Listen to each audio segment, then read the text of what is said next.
Governor Punjab उमर सरफराज चीमा चयो आहे त काल्ह गवर्नर हाउस में जेका वारदात थी आहे उहा सभिनी जे साम्हूं आहे। मुंहिंजे लेटर जारी करण बाद वज़ीर आला पंजाब जी हलफ बरदारी तकरीब गैर आइनी आहे। मुंहिंजे हूंदे गवर्नर हाउस के सियासी पार्टी जी ऑफिस नथो बणाए सघिजे।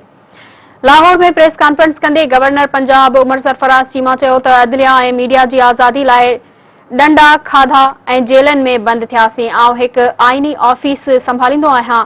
गवर्नर हाउस जा दरवाज़ा सभिनी लाइ खुलियल आहिनि। पंजाब में नए वज़ीर आला जी चूंड लाइ इलेक्शन थियणो हो।